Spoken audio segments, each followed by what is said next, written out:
Excelente. Yo no voy a empezar como todos ordenadamente dándoles índice y ¿qué voy a hacer? Los voy a desorientar completamente desde el principio.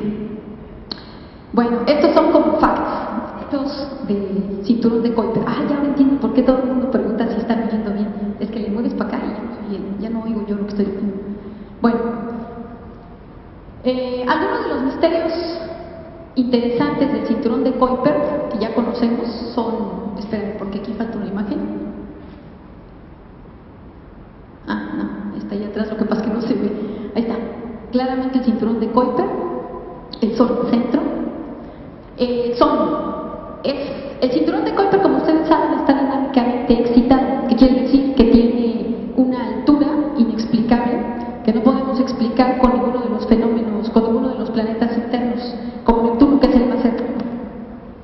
Tiene un corte en el borde exterior, o por lo menos una caída violenta hacia el exterior, y tiene un déficit de masa interesante que no sabemos de dónde proviene. Bueno, más bien sí sabemos, pero hay varias teorías propuestas. Una, por ejemplo, que decían antes que era tal vez un Marte, de alguna forma desapareció de ahí. Otras, más largas y complicadas, como por ejemplo el Némesis o Rock Planets. No sé cómo llamarle esto, como planetas traviesos que estuvieron ahí, pero de alguna forma misteriosa desaparecieron. El problema con estos modelos es que desgraciadamente no explican, o sea, dónde quedaron, ¿no? ¿Por qué salieron? ¿A dónde se fueron? Porque aunque la migración sea muy efectiva, como nos trató de convencer aquí el doctor Macedo, tampoco es tan efectiva como para sacar los planetas así, ¿no? El más creído, que todo el mundo se cree ahora, es más bien el paso de una estrella, el cual va de vez en cuando flyby por el rock, pero el paso de una estrella cerca de nuestro sistema planetario. Muy bien.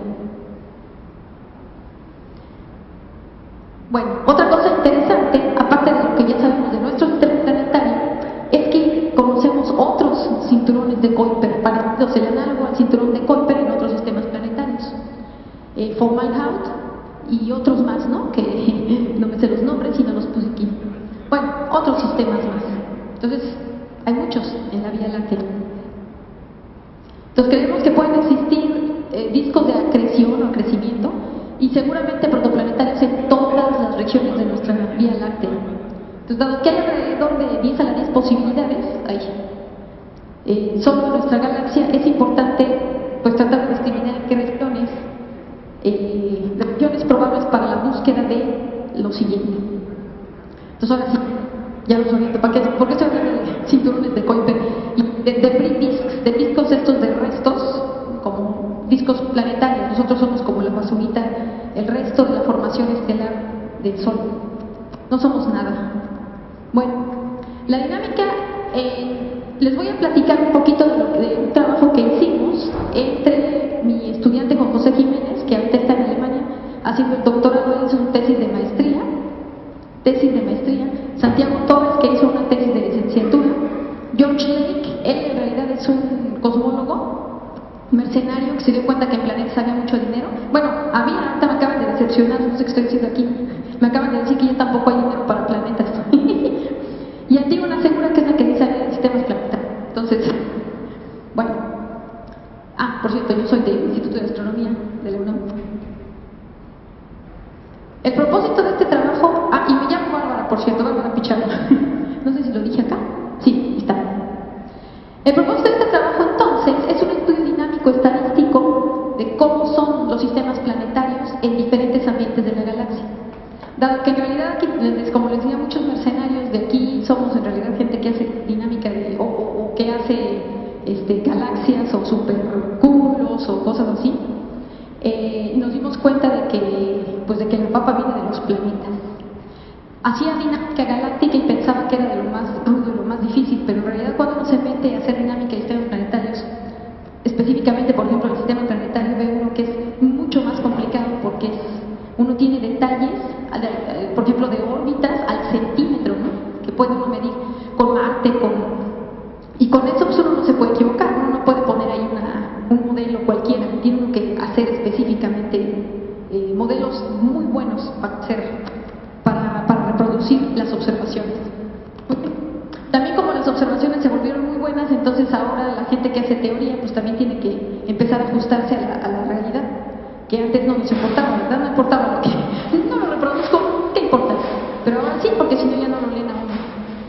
Bueno, los sistemas que nosotros, perdón, los ambientes de la Vía Láctea que nosotros estudiamos son la vecindad solar. Para estudiar sistemas planetarios les decía, esta imagen es como de Ultimate Model of the Galaxy, es nuestra galaxia vista de frente. Bueno, por supuesto no es una foto, es un modelo, es una idea, un modelo artístico. Entonces, creemos que está conformada por dos brazos espirales de gran diseño, como lo ven aquí. Otros brazos espirales nosotros los encontramos aquí, en lo que le llamamos como la espuela de Orión. Es un brazo que aparentemente es respuesta al choque de gas con los brazos más masivos. Estos brazos masivos están formados por estrellas de baja masa, entonces son un montón, las de más baja masa, pero son la mayoría. Y por gas y por polvo y etcétera, ¿no? Nubes moleculares. Mientras que estos de acá son prácticamente formados por puro gas y estrellas muy jóvenes. Bueno, eso es lo que creemos ahora de la galaxia. Luego, en el centro de la galaxia tenemos una barra, la del Cove-Dilbert, que ya todos conocen. Es una barra de aproximadamente 3.5 kiloparsecs. Los brazos terminan como aproximadamente a 12 kiloparsecs. La barra termina como a 3 kiloparsecs. Pero ahora no nada más creemos que hay una, creemos que además hay una segunda barra. Bueno, eso es ya desviación mía. Pero esto no lo dibujé yo, esto es la gente que cree que de veras hay dos barras en la Vía Láctea. La segunda barra aparentemente es una barra más joven, formada por estrellas más jóvenes, por lo cual podemos identificar dos poblaciones. La primera barra es, les decía, de Cove-Dilbert, que creemos que era un bulbo esférico que fue deformado por la barra que se generó. El 90% de las galaxias espirales tienen una barra. Muy bien, entonces ahora sí, ya me voy aquí como el chiste de Pepito por el elefantito. Como no paro la clase del elefantito, solo de las serpientes, empezó a hablar del elefante y al final dijo, y la colita del elefante se parece a una serpiente, y las serpientes, que es de lo que sabía. Bueno, regresando entonces a sistemas planetarios. Entonces, en la vecindad solar, en cúmulos estelares jóvenes, estamos investigando cómo reaccionan desde un punto de vista dinámico, y me refiero a la dinámica, a la fragilidad de los discos planetarios. Estos discos responden violentamente a interacciones cercanas entre las estrellas. Diferentes ambientes de la galaxia tienen diferentes densidades estelares y velocidades. Y conocemos de toda la galaxia estas velocidades y densidades típicas. Modelar con un buen código. Les voy a hablar entonces de dos códigos que hicimos para estos propósitos. Bueno, en realidad este fue el de mi tesis de doctorado, que es modelar la Vía Láctea. Entonces tenemos un código, bueno, mejor llegando ahí les digo, porque es para la vecindad solar. Bueno, entonces en la vecindad solar, cúmulos estelares jóvenes, vamos a ver también qué sucede con los sistemas planetarios en cúmulos abiertos, en cúmulos en ambientes de nacimiento de estrellas estables, o sea, cúmulos tipo Hércules y Heliadas, o sea, en brazos espirales básicamente, cúmulos estelares viejos, como los cúmulos globulares, en el núcleo galáctico y en el bulbo barra que les decía. Mucha gente cree que es un bulbo, otros que es una barra, que son en realidad dos barras, créanme. Ya dije. Bueno, entonces lo que queremos saber es cuál es el efecto de un encuentro estelar sobre un disco planetario o protoplanetario, o sea, cualquier disco de restos. Desde un punto de vista puramente dinámico, se puede discriminar, podemos saber, o sea, nosotros queremos saber, aquí estábamos tratando, por supuesto, por desviación de Antígona, nos quería sacar la sopa respecto a si había vida o no, si podíamos dinámicamente determinar la posibilidad de vida. Entonces, por supuesto, nosotros nos debíamos hacia la vigorita del elefante, que quiere ir a la parte dinámica, porque también es interesante saber si simplemente hay planetas en órbitas estables o planetas extremadamente elípticos. Entonces, ahorita les platico más de esto. Bueno, ahorita les explico qué es esto que tengo aquí. Muy bien. Entonces, los códigos. Uno de estos, muy sencillo. Ahí está. La implementación numérica. Entonces, se resuelven las ecuaciones de movimiento en un potencial tridimensional que incluye la estrella central, una estrella central y una estrella en trayectoria hiperbólica, entrando y perturbando en cualquier dirección. Lo tenemos para cualquier dirección.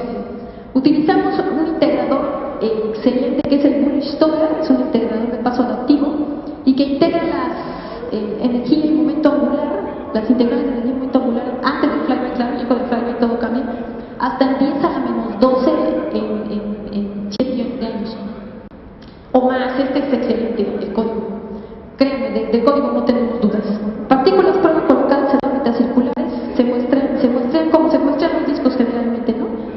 El código calcula, es decir, más denso hacia adentro, menos denso hacia afuera, y calcula los parámetros orbitales principales como son excentricidades, inclinaciones, que son los más importantes. Pericentros y hipocentros pues provienen de la misma, de las otras dos. Izquierda. Muy bien. Comenzamos con la vecindad solar. Voy a los resultados directamente. Si tienen alguna duda, pues ya saben que pueden preguntar, ¿verdad? Al rato. Bueno, en la vecindad solar, que se definía como es la zona que nosotros conocemos, a ciencia cierta que conocemos mejor de la galaxia. Esto es un poco difícil se decía que es más o menos 100 parsecs porque se refiere a lo que nos dejó ver Hipparcos. Entonces va creciendo esta zona que le llamamos vecindad solar. Con el advenimiento de sondas, de zonas como Gaia y todo lo que estamos descubriendo recientemente con las nuevas observaciones, pues la vecindad solar se va a convertir en toda la galaxia, espero muy pronto. Pues tal vez no muy pronto, pero ya no lo voy a ver, pero... Bueno, en el caso de la vecindad solar, lo que hicimos fue lo siguiente: tomamos las estrellas más cercanas con velocidad y posición conocida. Les decía yo que tenemos un código, que es un código que hice para mi tesis de doctorado, que simula la Vía Láctea. De paso voy a hacer un comercial por si les interesa. Es el código, es un código estacionario, que quiere decir no es N cuerpos, es un código para partículas. Para este tipo de sistemas que estamos simulando no necesitamos un N cuerpos. Entonces, es un código que simula, o sea, da un potencial, que es el potencial que se acerca más, en toda la literatura en astronomía actual, es el potencial que se acerca mejor a la Vía Láctea. Y insisto, es estacionario. Hay N cuerpos, los N cuerpos, por ejemplo, dicen, pues hacen una realización y dicen la Vía Láctea, pues ya con el radio de escala, no tiene 3.5 de radio de escala, por lo tanto es una Vía Láctea, y ya. Pero no pueden decir, por ejemplo, lo que les estoy diciendo. Las observaciones dicen que los brazos espirales llegan hasta 12 kiloparsecs, que son aplanados, que son anchos, que tienen una caída en densidad, que la barra tiene una caída en densidad, que la otra barra, etcétera, etcétera. Bueno, este modelo que les platico reproduce todo esto. Tenemos brazos, tenemos barra, tenemos todo lo que la Vía Láctea actual con las observaciones. Es ajustable y es súper rápido, por supuesto. ¿Ok? Bueno, este comercial viene a colación, porque lo que hicimos para la vecindad solar es tomar las estrellas. Hay 1167 estrellas aproximadamente, de las cuales se conoce su posición en 6D. Eso significa X, Y, Z, B, X, B, Y, B, Z. Entonces, si conocemos todo esto de una estrella, pues la podemos poner en potencial galáctico con esas condiciones iniciales, la lanzamos y sabemos exactamente qué va a ser los próximos varios millones de años. Por supuesto, el potencial no cambia, esa es la diferencia, aunque sí probamos la autoconsistencia y que las órbitas no hicieran un Mickey Mouse, sino que hicieran exactamente lo que tenían que hacer, ¿no? Que sí, por supuesto, que las órbitas en la barra vayan sobre la barra, que las órbitas en los brazos espirales, los apos, se encuentren exactamente delineando espirales, etc. Bueno, entonces, de estas órbitas que les platico, de las estrellas cercanas a la vecindad solar, encontramos que lo hicimos correr en este modelo galáctico que ya les platico aquí y calculamos las máximas aproximaciones al Sol de estas estrellas, 1167. Pero de esas 1167 nos encontramos que las más cercanas, las que se van a acercar a menos de 3 parsecs, que era lo que nos interesaba. Ustedes saben, la nube de Oort, por ejemplo, llega a aproximadamente 30.5 parsecs más o menos, ¿no? Que es como 100 unidades astronómicas. Entonces nos interesaban las que se aproximaran un poquito, más o menos como eso mínimo, ¿no? Bueno, nos fuimos hasta 3 parsecs para tener algunas, porque si no nos van casi todas. Tuvimos 30 que corremos hacia el futuro y 30 hacia el pasado. Las que vienen hacia nosotros, pues las corremos hacia el futuro. Queremos ver en qué momento se acercan más al Sol. Las que se están alejando de nosotros ya se acercaron a nosotros y queríamos ver el momento en que se acercaron más a nosotros, potencial galáctico. Entonces está toda esta nubecita de estrellas alrededor. Y encontramos estas que les platico aquí. No se ve bien, ¿verdad? Pero no importa. No importa, mejor les explico. Bueno, aquí está esta gráfica.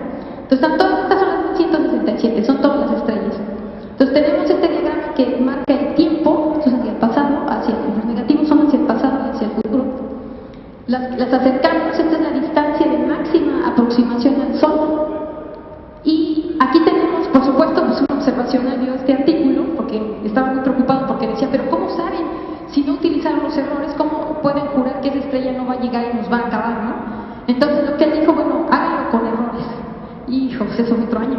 Porque pues claro, estábamos acostumbrados a trabajar así, ¿no? Como muy profesionalmente en cuestión observacional, en cuestión de los errores. Pero ya aprendimos y ya lo podemos hacer. Entonces le metimos todos los errores a las 60 que les digo. Agarramos las 67, no lo hicimos sobre toda esta muestra porque de veras era mortal, pero lo hicimos sobre las 67 que más se aproximan. Y vean, todos los errores son enormes debido al paralaje. Ese es el problema más grande, ¿no? El paralaje. Y encontramos, a ver, seleccionamos las estrellas más cercanas a la vecindad solar, analizamos las máximas aproximaciones de las estrellas al Sol hacia el pasado y futuro, y nos dimos cuenta de que la vecindad solar es un lugar, como decía Juanito, mi estudiante, de relativa calma y tranquilidad. O sea, aquí no va a pasar nada ni pasó nada. Obviamente, ¿verdad? No estaremos aquí. Entonces, la estrella que más se va a acercar, que encontramos nosotros, esto ya lo habían encontrado antes, pero no con la precisión y seguridad que tenemos nosotros, es Gliese 710. Esta estrella tiene una masa de 0.6 masas solares y se encuentra a 19.3 parsecs del Sol ahorita. El encuentro más cercano va a ser alrededor de 70.000 unidades astronómicas dentro de 1 millón de años, 1.36 millones de años. Estos 70.000 unidades astronómicas quiere decir que va a insertarse en la nube de Oort. Va a entrar a la nube de Oort a una velocidad aproximada de 14 kilómetros por segundo. Eso suena dramático, pero ya verán que no pasa nada. De hecho, dijeron, cuando se dieron cuenta de esto, calcularon más o menos el efecto sobre la nube de Oort, se dieron cuenta de que la nube de Oort lo que va a producir es como una lluvia de cometas sobre el sistema solar interno, que significaba un aumento en un cometa por año. Entonces, no se preocupen, no pasa nada. Bueno, pero ¿cuál es el efecto entonces de Gliese 710? A ver si te platico qué es esto. Son los discos de partículas que corremos nosotros, de partículas prueba alrededor de una estrella central, y entonces pasamos, casi todas las hicimos, a menos que les diga lo contrario, en unidades de masa solar. La estrella central es una masa solar y el flyby es una masa solar. Entonces aquí la vemos en el eje XY y en el eje XZ, o sea, de canto, de frente y de canto el disco. Y acá vemos que el efecto arriba es antes del flyby, todavía no son las condiciones iniciales básicamente, como ven aquí, se ven las fases en estas rayitas que ven ustedes, como lo repartimos. Y esto es después del flyby, ya se reúnen las partículas, como pueden ver ustedes. Acá por aquí tenemos el semieje mayor de todas estas partículas, hacemos un disco de 1 a 100 contra la excentricidad, y lo mismo aquí contra la inclinación, es el disco de 0 a 100 para 100 unidades astronómicas contra la inclinación. Y lo que encontramos es que Gliese 710, que va a pasar dentro de 1 millón de años, no nos va a hacer absolutamente nada. Pero ni a la nube de Oort, nada más esto que les platico. Muy bien. Pero ahora la pregunta rápido para que se den una idea es, pero disculpen las imágenes, no me doy cuenta que se ven re feas, ¿verdad? Pero bueno, sí se ven más o menos. Les voy a decir cuándo sí puede pasar, para que se den una idea en números, ¿no? Entonces, por supuesto, si pasa 70.000 unidades astronómicas al disco interno no le sucede nada. Y si no le sucede nada a la nube de Oort, pues menos al disco interno. Ahora, si pasa aquí voy a ir cambiando, esta es la distancia de máxima aproximación, 1000 unidades astronómicas, y la velocidad, vamos a suponer un encuentro como de 10 kilómetros por segundo en la vecindad solar. La dispersión de velocidades, esto es la diferencia de velocidad entre las estrellas, o la velocidad relativa entre las estrellas, es como de 50 kilómetros por segundo. Estamos tomando aquí una que sea muy efectiva, ¿no? 10 kilómetros por segundo. Entre más lento, efecto sobre los discos es mucho más poderoso.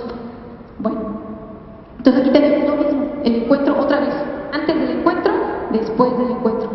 Excentricidad e inclinación. Estas son P y APO, pero es resultado de estas dos, ¿no? Entonces vamos a centrarnos en la excentricidad y la inclinación. Muy bien. Esto es a 300 unidades astronómicas, la anterior fue a 1000. O sea, a 70.000 no pasa nada. A mí tampoco. A mí simplemente el efecto de una interacción es nulo. Perdón. Aquí les he dicho que disculpen. Esto rosa es el cinturón de Kuiper clásico, y esto rosa también es el cinturón de Kuiper, ¿cómo se llama? Los efectos, la resonancia 2, ¿cuál es esta? La 3.2, la resonancia 3.2. los plutinos. Estos son los que les llaman centauros, son objetos dentro, aquí no se ve, pero esto va de 0 a 100 unidades astronómicas, o a 1000, no, esto es a 1000 unidades astronómicas. Aquí dentro tenemos, dentro del sistema solar interno, los centauros.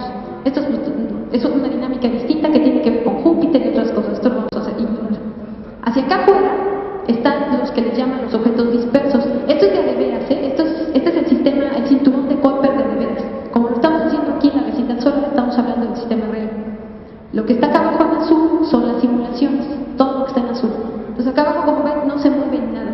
Esto de aquí nada más es por referencia, aquí no hicimos nada. Estas son las observaciones. No pasa nada. Ahora vamos a 300. 300 unidades astronómicas y entonces sí, empezamos a ver cómo el disco empieza a tener efecto. Aquí no, aquí parece que hubiera tenido efecto, pero no es cierto. Estas son las condiciones iniciales. Y empieza esto a ensancharse, empieza a calentarse. Esto es lo que les digo que se cree actualmente, que más bien fue un flyby, fue el paso de una estrella cercana. Más o menos a 300 unidades astronómicas el efecto ya se ve, ¿se fijan? O sea, aquí la excentricidad de repente creció, las partículas les aumenta la excentricidad, aumenta la inclinación. Todavía no como para explicar esto, pero ya podemos ver que hay un efecto violento debido al encuentro. Y aquí hay una muy violenta, que es a 105 unidades astronómicas, una estrella de una masa solar pasando a 105 unidades astronómicas a una velocidad de 10 kilómetros por segundo. Si se fijan, entonces aquí el efecto es realmente violento. Y esto se levanta hasta casi llegar a como se ve el cinturón de Kuiper real. Nada más que aquí el problema es que afectamos hasta adentro. Aquí el flyby tiene que ser así como fine tuning para encontrar el verdadero. Bueno, ahora sí, vamos a la nube de nacimiento del Sol. Ya con estos números ya saben ustedes que se necesita un encuentro de menos de 300 unidades astronómicas para que empiece a tener un efecto sobre los discos. Entonces en la vecindad solar no pasa nada. La nube de nacimiento del Sol. Y en cuestión de habitabilidad, se lo voy a platicar ya más bien en las conclusiones, ¿no? También hicimos un estudio sobre la habitabilidad, que es un artículo que nos acaban de aceptar apenas el domingo, este domingo pasado, ¿no? Que para el Astrobiology, es que estoy presumiendo porque es la primera vez que me aceptan un artículo, y bueno, la primera vez que lo meto en Astrobiology. Es que les digo que estoy alucinando. La nube de nacimiento del Sol. Las densidades, entonces, ustedes saben, entre nube y nube. Cuando digo nube, más bien me refiero a las regiones moleculares donde nacen las estrellas. Actualmente se sabe que las estrellas nacen en conjuntos como palomitas de maíz, en estas nubes moleculares gigantescas. Y no es la excepción el Sol, porque les digo que hubo un flyby. Sabemos que ese ensanchamiento del disco no pudo ser ahora. Es lo que estoy tratando de probarles también. No pudo ser ahora porque les estoy mostrando que la densidad estelar es tan baja que simplemente no ha habido ningún encuentro en los últimos muchos millones de años. Entonces, ¿cuándo fue el encuentro? ¿Cuándo el Sol sufrió este encuentro cercano? Pues fue en su nube de nacimiento, es cuando nació. Muy bien. En estas nubes las densidades varían y son suficientemente altas como para producir al menos un acercamiento de alta probabilidad. Alrededor del 20% se puede calcular, de 200 unidades astronómicas o menos antes de la disolución del cúmulo. Los cúmulos se disuelven más o menos en 10 a la 8 años, les digo que siempre todo se hace en 10 a la 8 años, los planetas, en 10 a la 8 años más o menos se disuelven debido a las mareas galácticas. Estos cúmulos no están ligados, las estrellitas no están ligadas como los cúmulos globulares o en otro tipo de cúmulos.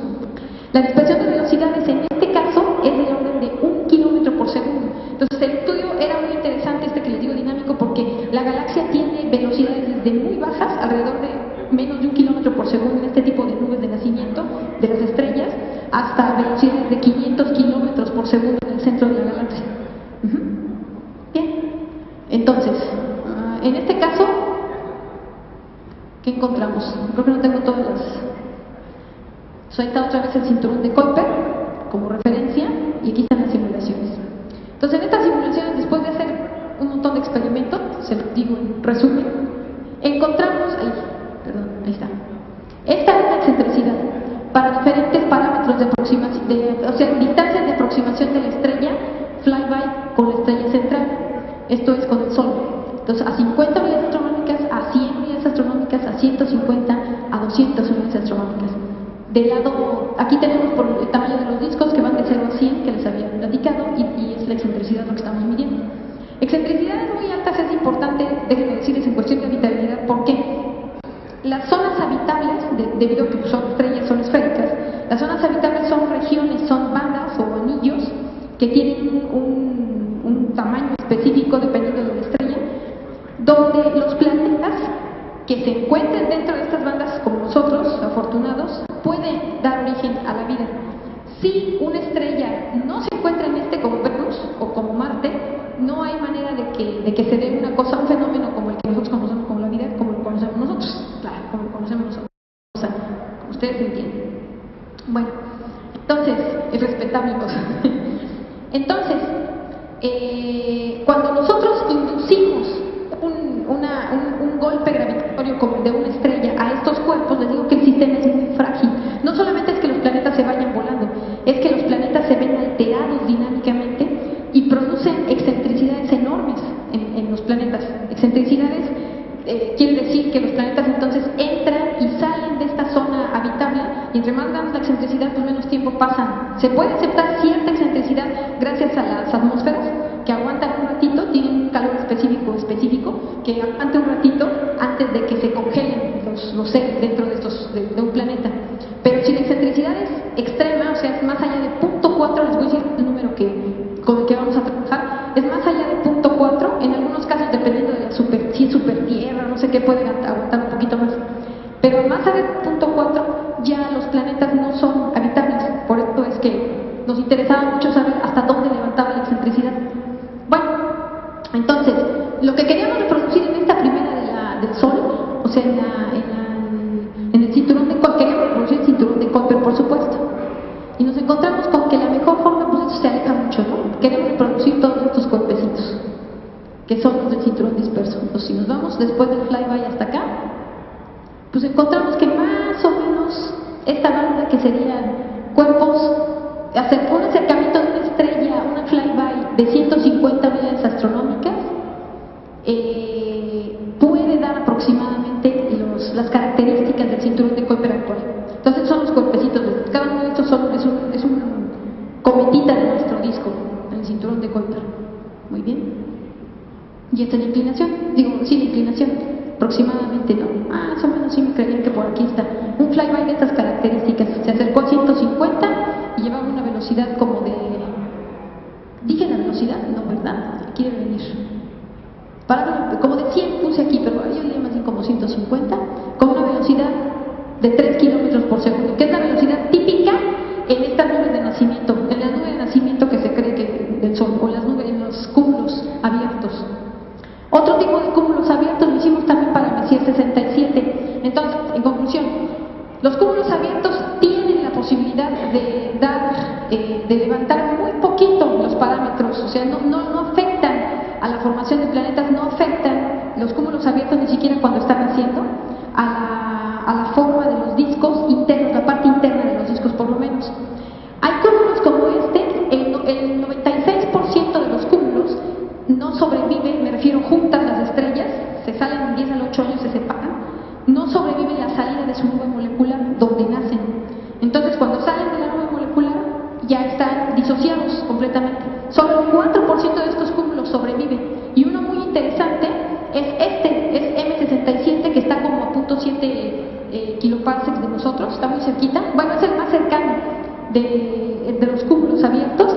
Tiene una característica muy interesante, y es que se parece muchísimo. Las estrellas cercanas a la vecindad solar no tienen parecido químico con nuestro Sol. Entonces no es fácil encontrar hermanitas del Sol. Sin embargo, este cúmulo, todas sus estrellas son muy parecidas en edad, en química, lo cual no es sencillo encontrar ese tipo de estrellas. Este cúmulo es muy interesante por eso. Si la pregunta es si venimos de ahí, no. También tenemos otro artículo donde demostramos que no venimos de ahí, desgraciadamente. Bueno, entonces en este cúmulo calculamos, pues sabemos la densidad estelar porque se ha calculado con observaciones, más o menos. Entonces, al centro tiene como alrededor de 60 estrellas por parsec cúbico. Bueno, 60 masas solares más bien por parsec cúbico. Y aquí calculamos, con fórmulas sencillitas, el número de encuentros que tiene en 4 gigaaños, más o menos, ¿no? Y entonces encontramos que menos de un encuentro en 4 gigaaños, ¿no? Entonces no hay muchos encuentros hacia el centro. Encuentros, por cierto, en 4 gigaaños en un disco de menos de 200, porque lo que queremos ver es un disco que se ha afectado. Un encuentro a menos de 200 unidades astronómicas, que es donde ya se afecta un disco de 100 unidades astronómicas de radio. Un encuentro de 200 unidades astronómicas para la estrella que se acerca. Muy bien, eso no sé qué no venía al caso. Y estas son las simulaciones para este Messier 67 actual. Por supuesto, alguien nos preguntó, bueno, pero en el pasado era más denso, Messier 67, ¿cómo sabes que en el pasado no hubo un efecto, no? Bueno, nos encontramos con que aquí otra vez tenemos, estas son encuentros probables en el sistema. Otra vez discos de 100 unidades astronómicas estamos poniendo, esta es la excentricidad. Y encuentros probables hacia el centro, calculamos los encuentros probables y encontramos y hicimos simulaciones. ¿Qué pasaría si la estrella, el flyby, se acerca hasta un parsec, hasta 1.90? No, perdón, disculpen, esto es el radio del cúmulo. A un parsec, este es un encuentro probable, a 1.91 parsecs del radio del cúmulo, me refiero del radio del cúmulo físico, hacia afuera, a 2.77 parsecs y a 3.62. Este mide en total como 15 parsecs aproximadamente de radio, ¿no? Y entonces encontramos que un encuentro muy probable a un parsec nos daría excentricidades enormes. O sea, aquí el sistema planetario simplemente no sobreviviría a menos de 10 unidades astronómicas. Bueno, no sobreviviría, estoy diciendo, lo veía enorme esta excentricidad, pero pues la verdad es que menos de 10 unidades astronómicas, pues es más o menos donde estamos nosotros estamos a 1. Entonces quiere decir que los sistemas planetarios no necesariamente se deshacen hasta esa parte. Pero hay una cosa que es importante, no nada más es el hecho de que se deshace el sistema, o sea que la excentricidad aumente de las partes externas, porque si fijaron un flyby afecta de afuera hacia adentro, no es que afecte a todas las partículas, empieza a darle energía a las de afuera, las de adentro se pueden quedar como estamos nosotros y el cinturón de Kuiper caliente, no nos pasó nada a nosotros. Pero el problema es que cuando lo de afuera se vuelve muy excéntrico, entonces no nada más es el efecto de la excentricidad intrínseca del planeta que está entrando y saliendo, es el efecto de encuentros con planetas hacia el interior del sistema planetario. Entonces esto si entra, entonces es otra forma de afectar la habitabilidad, otra vez insisto, ¿no? La dinámica no, sigue habiendo sistemas planetarios ligados, estos están ligados. Aquí, bueno, aquí ya no, aquí algunos se desaparecían, de los cuerpos algunos son evaporados del sistema planetario. Muy bien, 5 minutos, vámonos rápido. Entonces, bueno, estos son los discos, aquí se ve cómo se evaporan un montón de partículas, entre más lejos estamos del cúmulo, pues sobreviven los discos. Muy bien, este es el joven, no les digo nada más que bueno, aumenta por supuesto la frecuencia porque es más denso, al mismo tiempo es más denso pero las partículas van más rápido. Entonces resulta que entre más rápido el efecto es menos severo, es menos violento. Entre más rápido me refiero al encuentro. Un encuentro junto deshace o altera completamente los discos, mientras que un encuentro rápido pues no les da tiempo de darse cuenta del cambio. Entonces aquí lo mismo pasó, no es mucha la diferencia. Entonces el M67 joven, hicimos también los experimentos, vamos con cúmulos globulares, en las conclusiones van a ver el resultado de ello. Los cúmulos globulares, ustedes saben, son sistemas superdensos de estrellas, de alrededor de entre 100.000 y 1.000.000 de estrellas, concentradas en un cumulito, en una cosa de alrededor de 40 parsecs. Son pequeñísimos, son gigantescos, son como 200 alrededor de la Vía Láctea y pues nos dan el centroide de la Vía Láctea. Aquí son observaciones del Hubble, es increíble, o sea, definen estrellas, ven estrellitas ya, y algunas incluso ven eclipses de planetitas.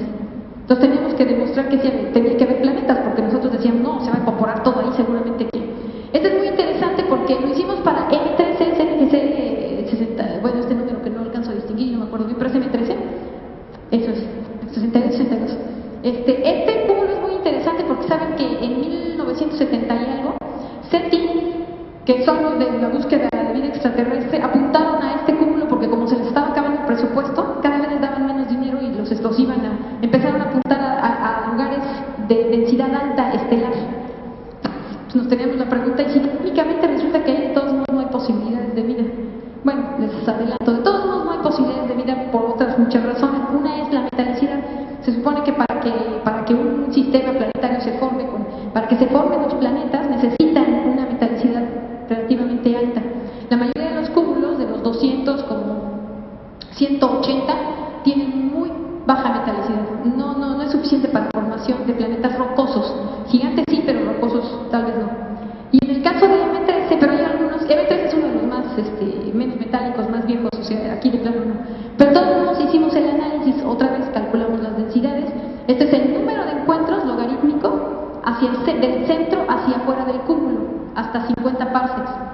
se fijan aquí tenemos estos logarítmicos 10 a la 10.000 encuentros, básicamente, ¿no? 10.000 encuentros desde el centro hasta la periferia donde los encuentros son menores. Pero hay que considerar que las órbitas de estas cosas, más de la mitad pasa por el centro. Entonces, aunque tomáramos órbitas de afuera del cúmulo, pues la mayoría pasan por el centro del cúmulo. La mayoría no, perdón, 50-70%. Hay otras que sí se quedan en las periferias y ahí sí podría haber planetas. Entonces encontramos lo mismo, hicimos el estudio. Aquí, como ven, va de 0 a 10. Entonces aquí sí ya empieza a afectar todos los planetas internos a la órbita del Sol, por ejemplo. Estos se evaporan la mayoría y los demás quedan con excentricidades enormes. Esto es en el centro del cúmulo, con parámetros de aproximación de 3, de 9, son típicos para diferentes regiones del cúmulo. Bueno, finalmente, voy al centro de la galaxia. Te les digo al final el resumen, ya me preguntan lo que quieran. El bulbo barra, también esta región, los brazos espirales se los expliqué en la forma del disco, por cierto. La densidad no es mucho más alta, aunque se ve muy espectacular, la densidad es poquitín más alta que la vecindad solar. Entonces en los brazos espirales pasaría exactamente lo mismo que pasa en donde estamos nosotros, que de hecho estamos metidos ahí en un brazo espiral. Bueno, en el bulbo barra, esta región central que tenemos aquí, también calculamos lo mismo, conocemos las densidades hacia el centro, conocemos las observadas, estas son observadas y bueno, ajustamos una curvita para poder sacar el número de encuentros. Como ven aquí también, los encuentros hacia el centro van hasta 300 encuentros a menos de 200 unidades astronómicas, muchísimos encuentros, muchos encuentros. Nosotros hicimos todos estos cálculos, por cierto, para un encuentro. Como ven, el efecto, lo mismo, esta es excentricidad de inclinación, el efecto no es tan violento, digo, aquí parecería que fuera, pero no, en realidad entran las partículas, ahí los sistemas planetarios son afectados por encuentros muy cercanos de hasta 40, 20 unidades astronómicas, pero la velocidad es tan grande, van a 150, 200 kilómetros por segundo las estrellas, tan grande que el efecto no es enorme. Sin embargo, si sumamos el efecto de todos los encuentros con el tiempo, les estoy hablando aquí, serían miles de encuentros. Aquí nada más estoy simulando un encuentro.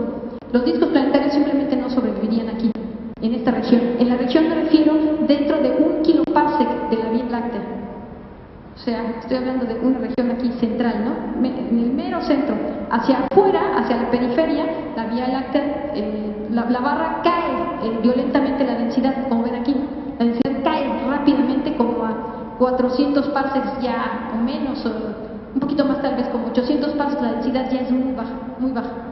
Y volvemos como a la vecindad solar. Muy bien. Y finalmente el núcleo galáctico. Este encierra uno que es bien violento. Aquí hay un cúmulo de estrellas que le llaman el cúmulo, es un cúmulo central, pero, que está hecho por estrellas azules. Todo el mundo piensa que tal vez fue una galaxia. Mucha gente pensaba que fue una galaxia que fue atrapada, porque las estrellas son azules y en el centro de la galaxia todas las estrellas son viejas, están muy evolucionadas. Actualmente creen que más bien es la densidad tan alta que no nada más son encuentros entre discos con estrellas, sino son encuentros de estrella con estrella. Sube la masa a través y las vuelve azules. Entonces creo que son encuentros en una región donde de plano la densidad es enorme, como ven aquí. Esto está en logaritmo, 10 a la 10, o sea, densidades increíbles. La dispersión de velocidades también es enorme, o sea, 400, 300 kilómetros por segundo van las estrellas a toda velocidad. Bueno, y esto ya, aquí les muestro la simulación final. Entonces, aunque las velocidades son enormes, aquí se ven discos que ya fueron afectados, como ven, no se ve nada. Y aquí otra vez, aquí me encuentro como a 40 unidades astronómicas o 50, salen algunas volando, como ven. Y el chiste es que no pasó casi nada, por la velocidad increíble. O sea, uno esperaría que aquí hubiera un efecto enorme, pero no, si hablamos de un encuentro. Pero les estoy diciendo que aquí hay millones de encuentros, no miles como los cúmulos globulares, aquí hay millones. Entonces, en este tipo de ambiente, pues tampoco. De todos modos, ahí la vida estaba difícil porque hay una gran radiación ultravioleta que no creo que aguantaría nadie. Bueno, conclusiones. Desde un punto de vista puramente dinámico, la pregunta era, ¿podemos discriminar entre un sistema planetario con posibilidades de habitabilidad y no sin posibilidades? ¿O simplemente entre la existencia o no de un sistema planetario? Estos resultados pueden ser útiles, dado que les digo que se tendría a buscar en regiones de densidad estelar muy alta, debido a que no hay mucho dinero. Entonces rápidamente se conectaban a la... Nuestros primeros resultados apuntan entonces a lo siguiente. En el ambiente galáctico actual no tenemos nada que temer. Encontramos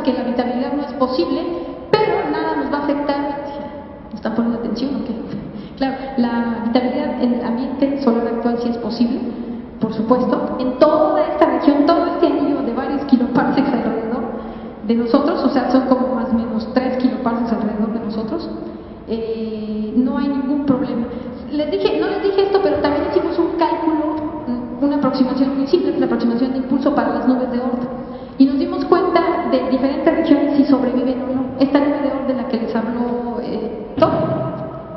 si la nube de Oort está débilmente ligada a la estrella central, a un punto tal que, por ejemplo, si una estrella se acerca a nosotros a 200 unidades astronómicas, induce una velocidad sobre la nuestra, o sea, hay un cambio de velocidad de nuestra estrella central de alrededor de 5 kilómetros por segundo. Esto es suficiente para desnudar al Sol de su nube de Oort, porque las velocidades de escape de esto es de menos de 1 kilómetro por segundo, bastante menos, es como 0.3 kilómetros por segundo o algo así. Entonces, si nosotros movemos violentamente por un encuentro a nuestra estrella central, o sea que un impulso fuerte en la estrella central es suficiente para deshacernos de la nube de Oort. Es lo más débilmente el disco es frágil, eso es súper frágil, ¿no? Entonces, las nubes de Oort, por supuesto, en el ambiente solar actual existen, sobreviven. En cúmulos abiertos normales, que es el mismo caso del Sol, les decía, pues pasa lo mismo, excepto en cúmulos, o sea, los que se disuelven en menos de 10 a 8 años. Para cúmulos como M67, los planetas sobreviven hacia el centro del cúmulo, más o menos, pero las nubes de Oort de plano no. O sea, M67 tiene que estar rodeado por estos restos de meteoríticos, o como se diga, no son meteoritos, perdón, de cometas, alrededor, formados por todas las nubes de Oort que se deshicieron. Muy bien. En el caso del cúmulo globular, el efecto es dramático, como lo vieron.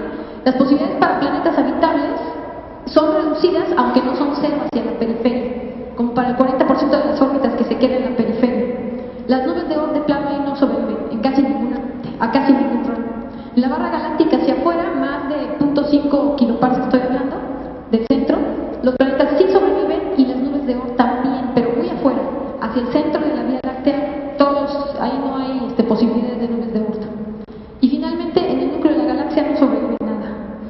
Bueno, este es un diagrama que nos pidieron para este último paper que les decía, donde nos pedían pintar aquí en una zona en verde la zona habitable. Entonces, si ven, aquí está la densidad de los medios, del medio, la dispersión de velocidad, o sea, la velocidad relativa entre las estrellas, y aquí les vemos, ¿no? Por ejemplo, el cúmulo estelar nuclear pues tiene como 10 a las 6 estrellas y con velocidades como de 300, 400 kilómetros por segundo. El centro de la galaxia, que no es el núcleo, no es el núcleo, sino la parte central, menos de 0.5 kiloparsecs. Los cúmulos globulares y el centro de los cúmulos globulares, y aquí están los cúmulos abiertos, los viejos como el 67, de los jóvenes, y la vecindad solar.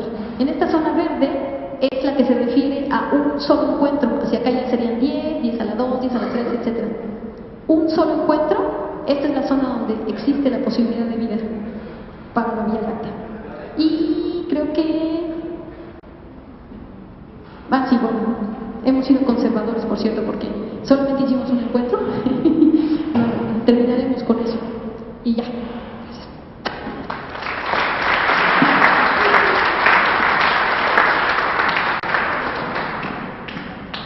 ¿Preguntas?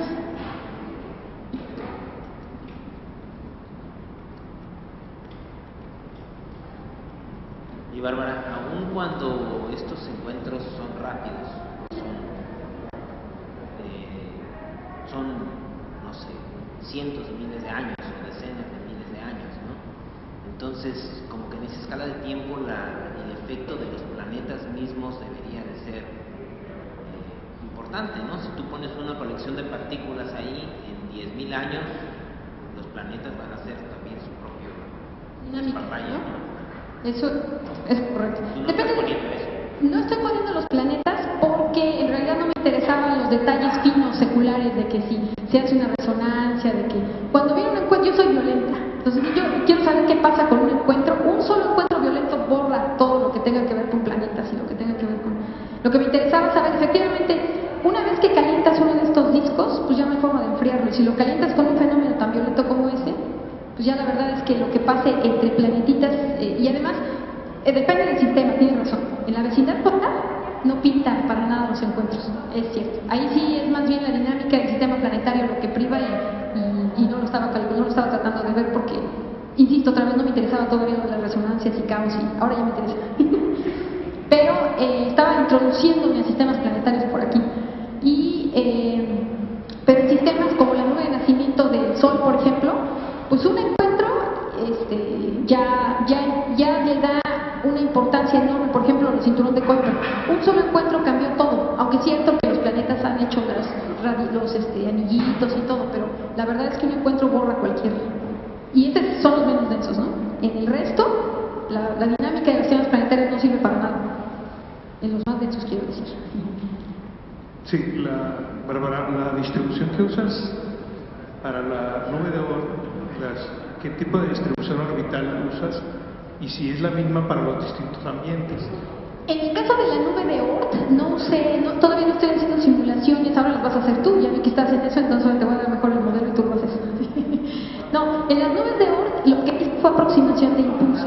Entonces, eso es todo, simplemente es ver las últimas partículas o la del medio, qué tan ligadas están, y con esas partículas es en las que me baso le doy una patada y veo cómo las afectas. Entonces no hay simulaciones de la nube de Oort todavía. ¿Sí? Bueno, doctora, me encantó la plática. Digo, la parte astrofísica está impresionante, está padrísimo. Yo ahí sí no puedo meter en nada. Me concentro nada más en la parte biológica. Y me gustaría... No, es que es interesante eso y me gustaría platicarlo. Este concepto de habitabilidad, ¿lo dejamos en habitabilidad para los humanos, para las bacterias, para la vida carbónica que conocemos? ¿O hasta qué límites podemos abarcar en este trabajo? Bueno, esta es una aproximación simplista en cuestión de biología. La verdad es que cuando hicieron los primeros experimentos, los de SETI, ellos estaban buscando vida inteligente. Se fueron lejos.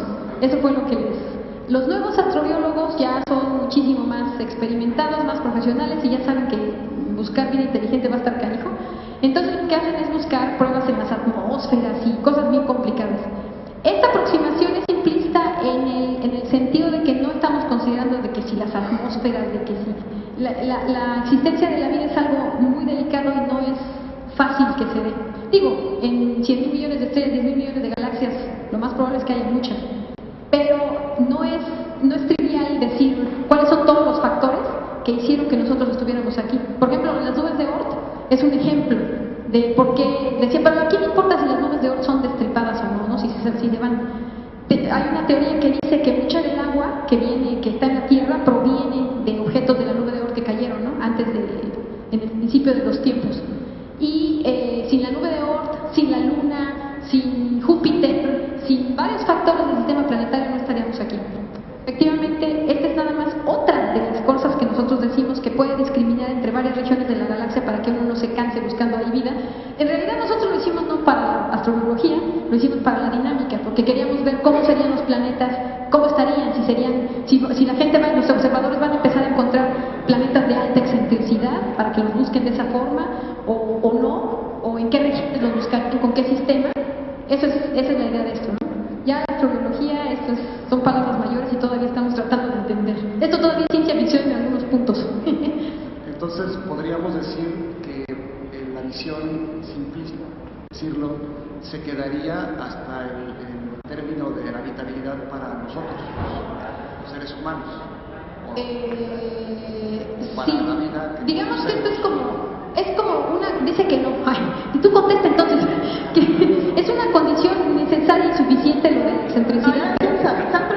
A ver, estamos hablando de las simulaciones que se hacen para la zona habitable, se hacen para atmósferas de dióxido de carbono y nitrógeno. Pues obviamente eso no es para los humanos, eso es para una vida en general, porque además el dióxido de carbono es el tipo de atmósfera que va a tener un planeta de silicatos, entonces, o hidrógenos, es muy grande, pero va a ser.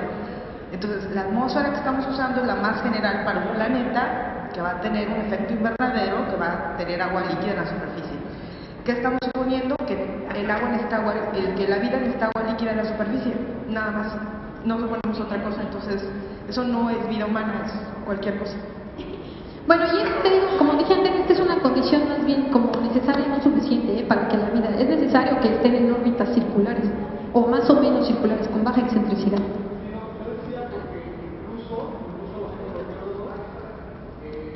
Actualmente creemos que no es necesaria el agua para generar vida, es decir, o para evolucionar la vida.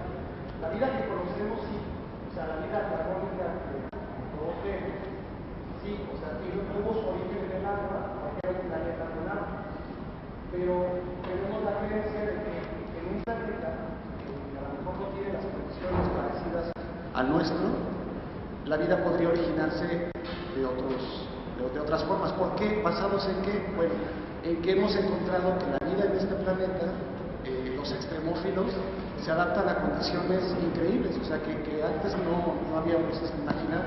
Sí, pero tú estás hablando de unos cuantas decenas de grados de diferencia. Los extremófilos aguantan poco, pero aquí estamos hablando de miles de grados. O sea, acercarte mucho al sol o alejarte mucho la diferencia. No hay extremófilo que haría eso. No, ¿Los basados en eso? Me refiero a que en algún momento tuve la oportunidad de leer algunos papers donde incluso algunos investigadores sugieren que no la vida que conocemos, sino la vida en general, podría incluso adaptarse a estrellas tipo O, por ejemplo. O sea, a mí me impresionó eso. Pues yo no me creo eso porque son viven bien poquito. Entonces, antes de que ya se esté generando, la vida es complicada, la vida requiere millones de años. Antes de que se estrella en un minuto ya se murió la estrella O. Esas estrellas no duran nada. Entonces, sencillo, ¿eh? No es tan sencillo. Digo, no es imposible, de entre tantos millones de estrellas ya me caigo, ya. Le agradecemos a la doctora